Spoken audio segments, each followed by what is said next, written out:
Subscribe करें हमारे YouTube channel साधना gold को और पाएं वीडियो सबसे पहले। और हाँ, बेल आइकन दबाना ना भूलें। हमारी आयु 100 वर्ष की मानी जाती है। कितनी? 100 वर्ष की। और ये 100 वर्ष की जो हमारी आयु है, इसको 25-25 वर्षों में बांटा गया है। 25 वर्ष ब्रह्मचर्य, 25 वर्ष महाराज गृहस्थ और 25 वर्ष वानप्रस्थ, 25 वर्ष संन्यास। गृहस्थी के 25 वर्ष बहुत होते हैं, यानी जन्म से लेकर के। और सजनों, ये जो हमारे 25 वर्ष प्रारंभ के हैं, बचपन के मान लो, जवान होने से पहले के मान लो, ये हमारा जीवन ब्रह्मचर्य आश्रम में जाता है। और 25 वर्ष के बाद में आता है गृहस्थ। अच्छा, एक बात देखो, इन 3 आश्रमों में सबसे पहला आश्रम है कौन सा? ब्रह्मचर्य। यानी मकान की जो नींव पहले लगाते हैं, तो इन आश्रमों की नींव कौन सी हुई? ब्रह्मचर्य आश्रम। इसको नींव क्यों बोलते हैं? बोले आपके ब्रह्मचर्य आश्रम के ऊपर ही आगे के 3 टिके हुए हैं, 3 मंजिल उसी पे खड़ी होनी है। तुम्हारा ये जो 25 वर्ष का समय है, इसका अगर तुमने सदुपयोग किया तो आगे के 3 आश्रम अच्छे से खड़े हो पाएंगे। और अगर सदुपयोग नहीं किया तो तीनों बिगड़ जाएंगे। ये बिल्डिंग खड़ी हुई है, अगर नींव मजबूत लगाई है तो 10 मंजिल खड़ा कर लो, कुछ बिगड़ने वाला नहीं है। और अगर इसकी नींव कमजोर है तो ये मंजिल भी कब तक खड़ी है इसका कोई पता, कोई गारंटी नहीं है। ऐसे ही सजनों, ब्रह्मचर्य आश्रम में बताया जाता है कि इन 25 वर्षों में व्यक्ति अपने शरीर को इतना हृष्ट पुष्ट बना ले ताकि गृहस्थ में भी अच्छे से रह सके, वानप्रस्थ और सन्यास में भी अच्छे से रह सके। दूसरी बात, बोले इतना धन कमा ले कि तुम्हारी गृहस्थी भी अच्छे से चले और तुम्हारा वानप्रस्थ और सन्यास भी अच्छे से चले। हम लोग ये सोचते हैं कि हम लोग बड़े होने के बाद धन कमाते हैं। क्या सोचते हैं कि 25 साल के बाद महाराज नौकरी लगेंगे, कोई व्यापार लगेंगे, जब धन कमाएंगे। पर सजनों, यहां वर्णन किया गया है कि आदमी वास्तविक जो धन कमाता है ना, वो धन बचपन के 25 सालों में कमाता है। 25 सालों में, जो ब्रह्मचर्य आश्रम है। और उस धन का नाम है विद्या रूपी धन। विद्या धनम सर्वधनम प्रधानम। विद्या रूपी धन। आप कहोगे महाराज 25 वर्ष के बाद, बोले बाद में तो जो धन बचपन में कमाया है ना, उसका बैठा बैठा ब्याज खाता है। उदाहरण के लिए, अगर मान लो कोई पढ़ लिख करके कलेक्टर बन गया, तो अब कौन सा वो पत्थर थोड़ी ढोएगा जा करके, वो तो बढ़िया आराम से बैठेगा, गाड़ी में चलेगा, साइन करेगा, बढ़िया महाराज पैसा आएगा। ये पैसा क्या है? उसका ब्याज है, जो उसने 25 वर्ष धन कमाया, विद्या रूपी धन, जो उसने तैयारी की, जो उसने पढ़ाई की। और जो बच्चा इन 25 वर्षों में टीवी देखने में रह जाता है, फ्रेंडा फ्रेंडी के चक्कर में रह जाता है, समय को बर्बाद करता है, महाराज समय उसे बर्बाद कर देता है, वो किसी लायक नहीं रहता, उसकी गृहस्थी बिगड़ी जाती है, ध्यान रखिएगा। और उसकी गृहस्थी ऐसी बिगड़ जाती है कि हमारे गुरुजी हमें जब बचपन में टीवी नहीं देखने देते थे, तो हम बोलते थे, गुरुजी आप टीवी क्यों नहीं देखने देते हो? तो गुरुजी कहते थे, बेटा पढ़ लिख करके कुछ बन जाओ ना, तो जिस गाड़ी में चलो उसमें भी टीवी लगा लेना, जिस रूम में रुको वहां भी टीवी लगा लेना, जो तुम घर बनाओ उसमें भी टीवी लगा लेना। और अगर पढ़ लिख करके कुछ नहीं बन पाए तो तुम टीवी की बात करते हो, तुमको तुम्हारी बीबी छोड़ के भाग जाएगी। हाँ, ऐसा ही होता है महाराज। इसलिए आज के बच्चों को शिक्षा लेनी चाहिए कि हमारे जो बचपन के 25 वर्ष हैं, बड़े कीमती है महाराज। इसमें हम वो धन कमाते हैं जिस धन को भाई बंटवा नहीं सकता, आग जला नहीं सकती, चोर चुरा नहीं सकता, राजा उस पे टैक्स लगा नहीं सकता, छीन नहीं सकता। और वो धन है विद्या रूपी धन, जो हमारा अपना होता है। हर चीज का बंटवारा हो जाएगा, पर तुम्हारी विद्या का कभी बंटवारा नहीं हो सकता महाराज, वो तुमने अपनी कमाई है। पर आज के बच्चे इस चीज को समझते नहीं है, या तो टीवी में कार्टून देखते रह जाते हैं, या फिर महाराज वो दोस्तों के साथ में भाईलाचारी में रह जाते हैं, दोस्ती निभाते रह जाते हैं और सजनों बड़े होते होते कोई भी दोस्त नजर नहीं आता है फिर पास में। ध्यान रखिएगा, पढ़ लिख करके कुछ बन गए तो सारी दुनिया तुम्हारे पीछे दौड़ेगी, और नहीं बन पाए तो तुम दुनिया के पीछे दौड़ते रहना। बस यही बात है, नहीं बन पाए तो तुम दुनिया के पीछे दौड़ोगे, और बन गए तो दुनिया तुम्हारे पीछे दौड़ेगी मेरे भाई। तो सुंदर महाराज ये ब्रह्मचर्य आश्रम के बारे में बताया कि इस ब्रह्मचर्य आश्रम के अंदर अपने आप को इतना मजबूत कर लो, शरीर से भी और विद्या रूपी धन से भी, कि जब गृहस्थी में प्रवेश करो तो महाराज कोई परेशानी नहीं आए, ना शरीर से ना धन से। क्योंकि पढ़ लिख करके जब कुछ बन जाते हैं तो फिर धन की कमी नहीं रहती महाराज, धन खूब आता है, और जब धन खूब आता है तो फिर मन भी खूब लगता है, फिर खूब आनंद होता है महाराज। हाँ, गृहस्थी में जब प्रवेश करो तो ध्यान रखो, या तो विवाह करो मत, और करो तो इस बात को समझ लो कि गृहस्थी की गाड़ी के दो पहिया हैं, एक का नाम है पति, एक का नाम है पत्नी। ये दोनों गृहस्थी के गाड़ी के पहिया जब मिलकर के चलते हैं तो गृहस्थी की गाड़ी मंजिल तक पहुंचती है। और सजनों दोनों पहियों का अपना स्थान है, पत्नी का अपना है, पति का अपना है। दोनों में से कोई ये नहीं कह सकता कि साहब मेरा ज्यादा महत्व है, तेरा कम महत्व है। दोनों का अपना महत्व है। अगर पति कमा करके लाता है, कमा के लाता है, तो पत्नी उस कमाए हुए को संवारती है, सजाती है, उसको महाराज बिखरने नहीं देती। और जिनके पत्नियां नहीं हैं, दुनिया छोड़ के चली गई, वो चाहे कितना भी कमा के ले आए, उसमें बरगद कभी नहीं होती, बिखरा रहता है महाराज, पता ही नहीं चलता कहाँ चला गया, क्या हुआ। पत्नी थोड़े में भी ऐसा उसको सजा देती है कि थोड़े में भी महाराज खूब बरगद हो जाती है। तो इसलिए पत्नी का अपना स्थान है, पति का अपना स्थान है, दोनों का अपनी अपनी जगह महत्व है। दोनों जब प्रेम से रहते हैं, ध्यान रखिएगा, घर कोई ईंट पत्थरों से नहीं होता, घर तो गृहिणी से होता है। पति और पत्नी में जब आपस में प्रेम होता है तो सजनों झोपड़ी भी महल से कम नहीं है। और दोनों का आपस में प्रेम नहीं है तो सोने की ईंटों का महल बना लोगे लंका की तरह, तो सर फोड़ते रहना, कुछ होने वाला नहीं है। मंदोदरी समझा समझा के रावण को मर गई सोने की लंका में, पर रावण ने एक नहीं मानी, खूब समझाया।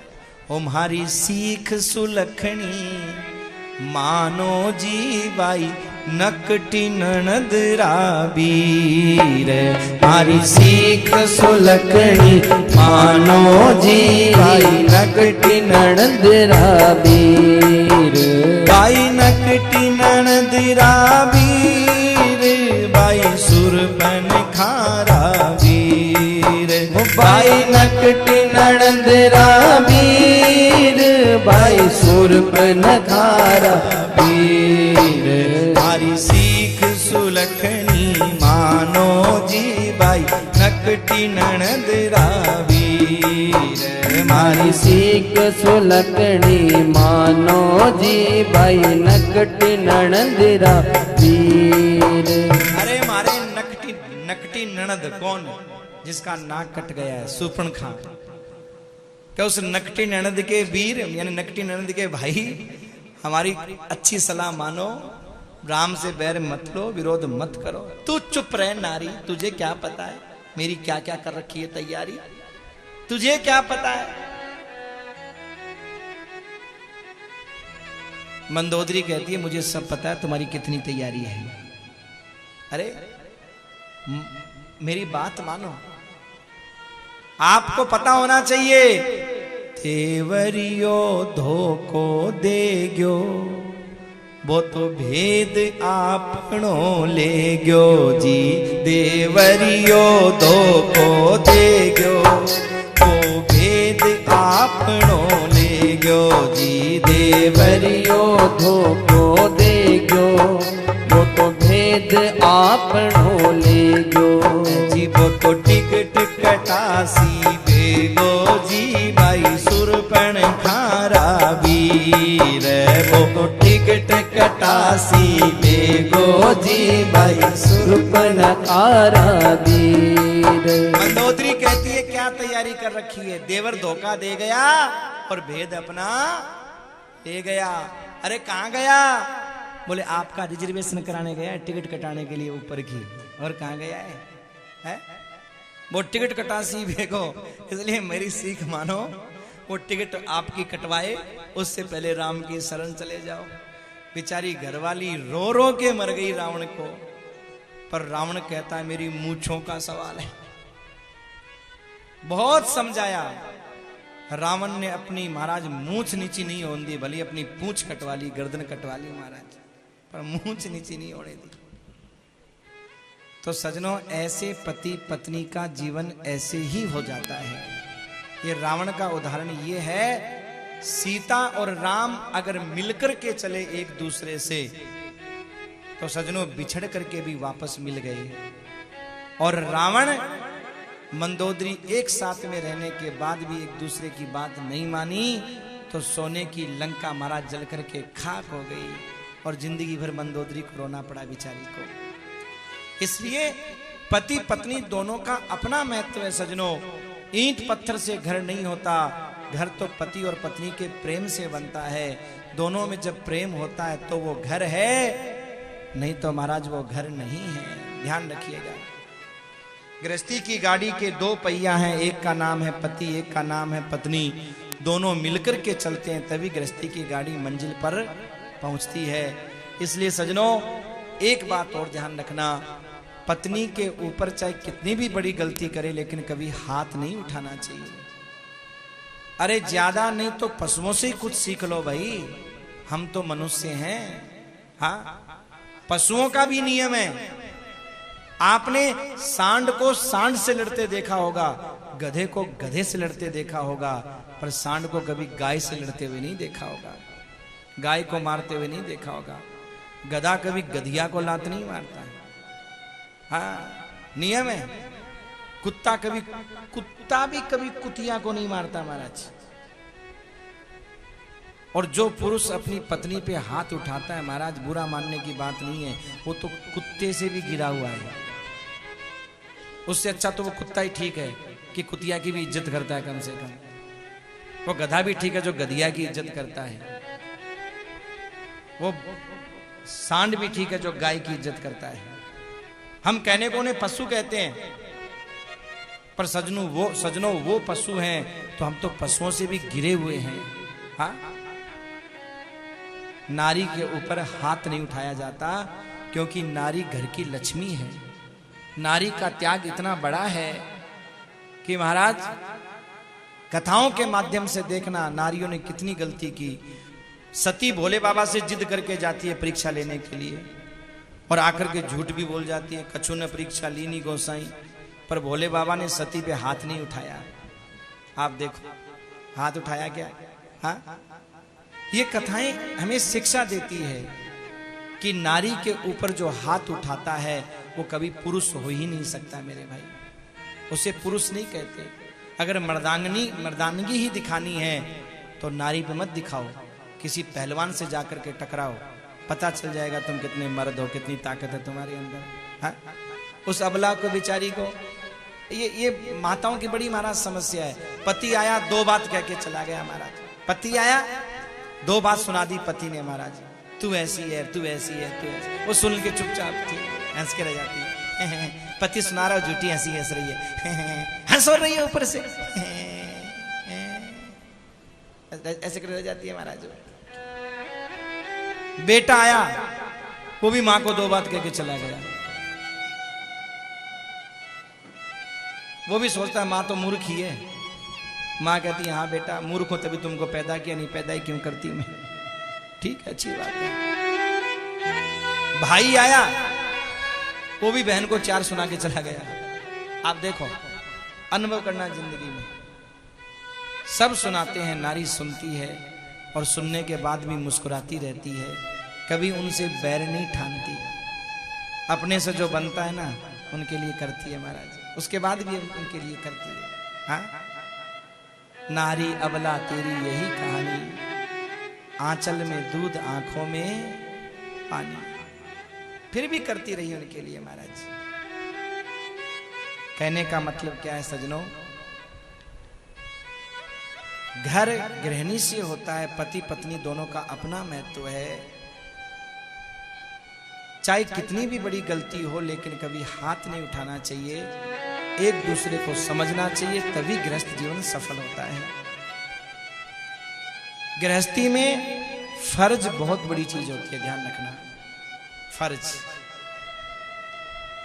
माता पिता के प्रति फर्ज, पति के प्रति फर्ज, पत्नी के प्रति फर्ज, बच्चों के प्रति फर्ज। हम ममता कर बैठते हैं, फर्ज को भूल जाते हैं, इसीलिए हमारा गृहस्थ बिगड़ जाता है। ममता नहीं करनी है, फर्ज को निभाना है। जिस व्यक्ति ने अपना फर्ज निभाया वो भवसागर से पार हो गया। और सजनों, 50 वर्ष के बाद में गृहस्थ का एंड होता है, वानप्रस्थ की ओर व्यक्ति पहुंच जाता है। यानी कभी घर में, कभी तीर्थों में, कभी घर में, कभी तीर्थों में। और इसके बाद में सजनों सन्यास, हाँ, सन्यास आश्रम की ओर। ये 4 आश्रमों का वर्णन करते हुए 7वें स्कंद को नमन किया, 8वें स्कंद में प्रवेश किया।